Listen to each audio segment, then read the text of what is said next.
महानंद डेअरीची मुंबईतील प्राईम लोकेशनची 50 एकरची जमीन अदानींना विकण्याचा डाव आहे असा घणाघात संजय राऊतांनी केलाय। महानंदची जमीन अदानींना विकण्याचा शिंदे फडणवीस पवारांचा प्लॅन आहे असा आरोप करत राऊतांनी धुरळा उडवून दिलाय। महानंदच्या संचालक मंडळानं राजीनामा दिलाय, त्यामुळे एनडीबीबीकडे महानंद प्रकल्प हस्तांतरित करण्याचा मार्ग मोकळा झालाय। महानंदच्या संचालक मंडळाच्या राजीनाम्यावरून राऊत संतापलेत।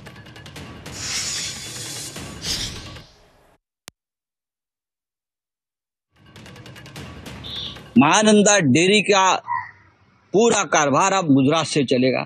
ये सरकार इतनी बड़ी सरकार अपने आप को मानती है, एक डेयरी नहीं चला सकती। एक डेयरी भी बेच दी है लोगों ने। अपने अपने जो शुगर लॉबी के लोग हैं उनकी तो डेयरी चल रही है, विखे पाटिल की डेयरी चल रही है, गोकुल डेयरी चल रही है, वारणा चल रही है, हाँ।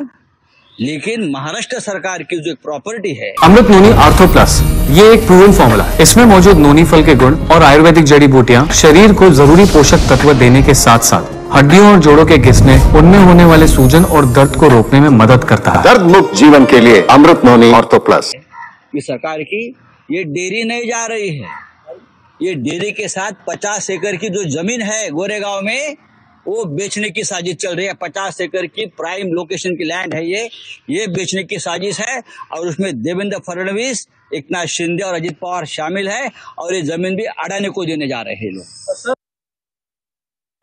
त्याच्यावर टीका झाली आमच्यावर की गुजरातला प्रकल्प चालला म्हणून।